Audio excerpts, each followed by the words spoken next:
Il y a trop de signes de Satan dans le pays. Il y a trop de signes de Satan dans l'église. Il y a trop de signes de Satan dans les familles. Il y a trop de signes de Satan dans nos villages.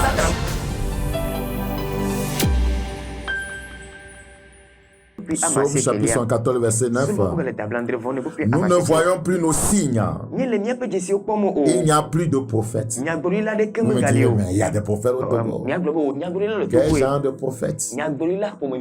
Nous ne voyons plus nos signes. Il n'y a plus de prophètes. Et personne parmi nous qui sache jusqu'à quand. Jusqu'à quand, oh Dieu? L'oppresseur outragera-t-il? Voyez, outragera-t-il? L'ennemi méprisera-t-il sans cesse ton nom? Le nom du Seigneur est méprisé dans le pays.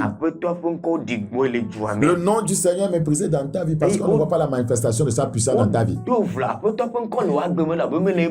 Le nom du Seigneur est méprisé dans ta famille. On ne voit pas la grandeur de Dieu dans ta famille. Le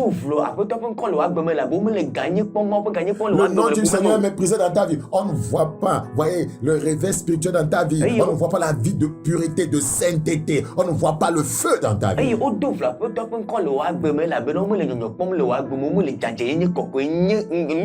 Psaume 114 encore, le verset 4.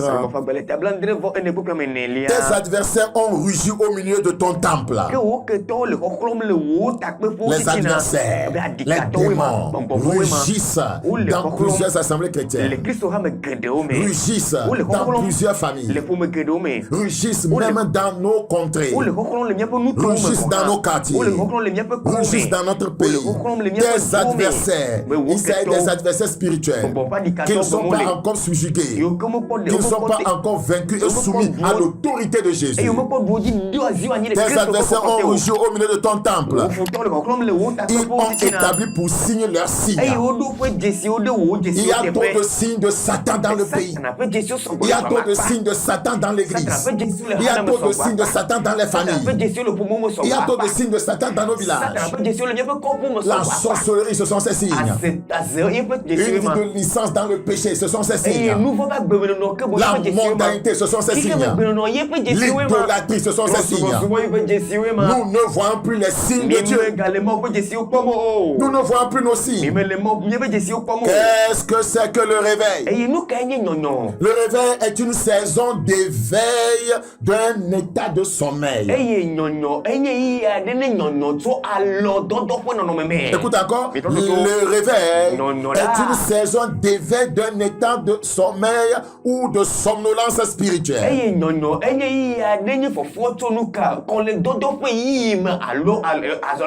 Ce n'est pas parce que les Togolais sont foncièrement religieux qu'il y a le réveil. Ce n'est pas parce qu'il y a plein d'églises qui se créent partout qu'il y a le réveil. Ce n'est pas parce qu'il y a plein de pasteurs qu'on parlera de réveil. Acte 20, le verset 9. Or, un jeune homme nommé Eutychus qui était assis sur la fenêtre s'endormit profondément pendant le long discours de Paul. Entraîné par le sommeil, il tomba du 3e étage en bas et il fut relevé mort.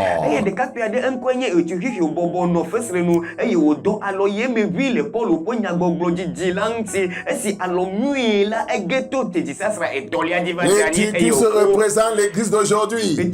Eutychus représente l'église du Togo. Ouais, nous sommes assis sur la fenêtre, nous ne sommes pas dans la chambre haute. L'église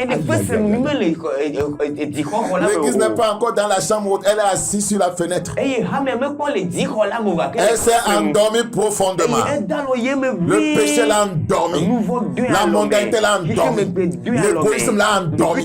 L'amour de l'argent l'a endormi.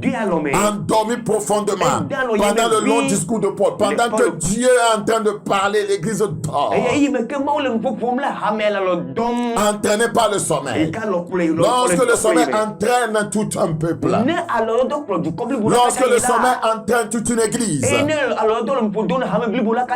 Cela Cela veut dire qu'il n'y a pas encore le réveil. Il tomba du 3e étage en bas et il fut relevé mort. Lorsque les gens sont morts spirituellement.